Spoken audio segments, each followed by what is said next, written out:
eh, KMRT Roy Suryo. Tapi saya nggak nyebut pengalian isu karena itu terlalu cemen kalau menurut Babe. Cuman setiap kali saya baca online pemberitaan tentang Keraton Agung Sejagat ini, misalkan pada tahap sudah diambil ini, saya pasti ngasih di online, saya kasih tepuk tangan, wah bagus beritanya. Tapi mana dong berita soal Jiwasraya, saya gitu. Terus ada lagi portal saya kasih tepuk bagus, beritanya mendalam. Tapi mana berita tentang penggeledahan yang gagal, gitu. Terus wah tepuk tangan, wah ada mana berita tentang potensial kasus yang masih katanya potensial di Asabri. Yang jawab cuma satu, Indosiar.com. Ini saya beritanya, berita tentang Jiwasraya ada gitu loh. Jadi saya tahunya kena karma, saya harus jadi narasumber di sini juga gitu loh.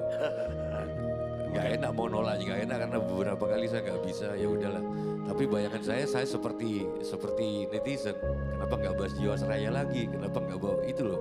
Masa 2 kali. Ya tapi kan lebih penting gitu loh. Gitu. Cuman saya pikir ini, sejak penemuan keraton Mas Budi ya, polisi, saya mendisiplinkan diri untuk tidak tertawa. Bahkan ketika muncul berita di online. Kenapa? Karena jangan-jangan kalau saya jadi orang kerajaan, mungkin saya juga ketawa lihat demokrasi. Kita boleh ketawa-ketawa dengan agak saya sayangkan beberapa intelektual sini ketawa ngeliat sistem kerajaan. Padahal kalau saya dalam posisi sistem kerajaan, mungkin saya ketawa loh lihat sistem demokrasi. Gimana saya nggak ketawa? Kebenaran diukur dari benarnya orang banyak. Sangat gak masuk akal. Kebenaran itu ditentukan oleh para ahli. Di dalam demokrasi kebenaran ditentukan oleh benarnya orang banyak. Itu sudah mitos, ya, sama dengan keris, sama dengan dupa. Kita ketawa terhadap dupa kemenyan di dalam zaman kerajaan. Tapi gak ketawa kepada sistem pemilihan umum. Bukan saya merendahkan tukang becak, bukan saya merendahkan petani. Gimana suara tukang becak disamakan dengan profesor? Gak masuk akal. Dan yang kedua, wow di dalam kerajaan ada kelas-kelas. Kalau saya jadi orang kerajaan sekarang saya ketawa juga. Di dalam demokrasi ada kelas-kelas. Ada kelas bisnis, ada kelas ekonomi. Ketika Declaration of Human Rights digalakkan oleh siapa Pak Anhar? Amerika itu? Thomas Jefferson ya? Tidak ada kelas-kelas. Oke. Sekarang di dalam demokrasi nih orang hitam boleh duduk sama orang putih. Oke, orang Sunda boleh duduk sama orang Jawa. Orang Jawa boleh nikah sama orang Sunda dan lain sebagainya. Tapi orang kaya, orang miskin gak bisa duduk di kelas bisnis Pak. Itu pengkelasan, apa bedanya dengan kerajaan? Terus dibilang gak bisa. Kalau kaya dan miskin itu bukan urusan dari sononya, tapi urusan nasib. Kalau kamu berusaha, kamu akan bisa kaya. Nggak bisa dalam sistem demokrasi. Orang kaya mulainya dari modal gede, gimana mau bersaing? Ini yang nggak bisa dijawab oleh demokrasi. Sampai kapanpun saya nggak bisa akan melawan anak saya dengan anaknya konglomerat, pasti beda nasibnya. Itu namanya stratifikasi sosial. Dan stratifikasi sosial yang katanya dibikin oleh nasib. Gak seperti di stratifikasi sosial seperti darah. Saya tanya sekarang, siapa yang menentukan saya lahir sebagai anaknya konglomerat? Tuhan juga kan. Siapa yang saya menentukan lahir sebagai anaknya orang kaya, anaknya beliau nih, orang kaya Surabaya nih. Gitu. Tuhan yang bisa menjadikan menantu beliau itu Tuhan. Jadi sama dengan sistem kerajaan. Mana tahu kita bahwa beliau ini juga miskin sekali dulunya. Itu hanya satu dibanding sekian. Kalau saya bukan sejarawan tapi saya bisa pastikan teman saya sekarang banyak yang jadi menteri itu. Tapi hanya satu yang dari betul-betul dari bawah, saya nggak sebut namanya. Yang tidurnya di masjid waktu di ITB. Sekarang jadi wamen.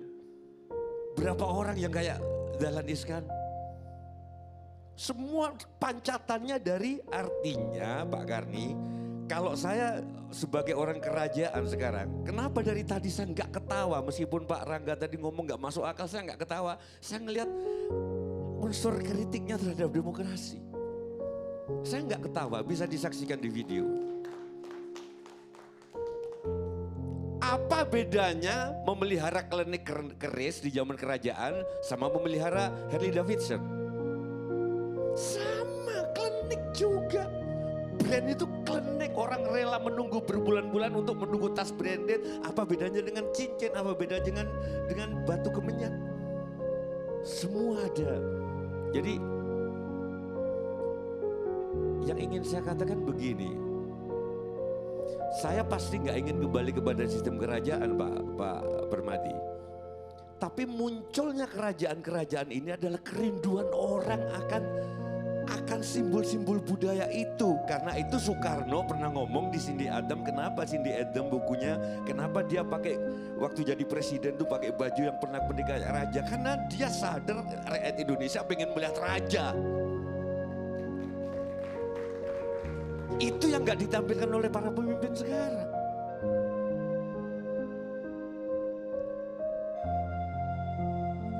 Dan dalam sistem kerajaan Pak Karni, dengan segala hormat, kalau saya jadi anak raja nih, saya begitu lahir, seluruh negara ini sudah punyaku. Sehingga saya umur 5 tahun, saya belajar sastra, belajar ilmu pedang, iya kan, belajar bela diri, belajar yang sifatnya artistik. Kalau di dalam sistem republik ini bukan punya saya, sehingga aku harus berjuang. Sehingga jiwa seni orang-orang rata-rata di republik rendah sekali. Para pejabat kalau nonton kesenian pasti main HP.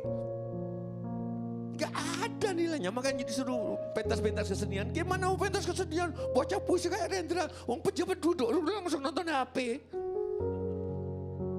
Main HP. Artinya dia memperjuangkan negeri ini tidak didasarkan pada faktor artistik, gimana tujuannya bisa indah. Jadi saya balik lagi ke jangan ngetawain, mari kita lihat fenomena apa yang akan muncul. Saya Mas Suryo, Forum Silaturahmi Keraton se-Nusantara, sampai cuma bisa ngomong. Saya 3 kali diundang, saya ikut ke pagar alam, terus ke Buro. Sama begitu sambut, saya dipanggil yang mulia juga kayak yang lain-lain. Mungkin karena saya presiden dan Jokers juga di Praja gitu. Yang mulia. Jadi itu Pak resepsionis di sana yang ngadain Kemendagri. Begitu udah cantik-cantik Pak. Terus yang mulia, enak dipanggil yang mulia. Rajin datang, cantik-cantik. Iya enak. Nah jadi,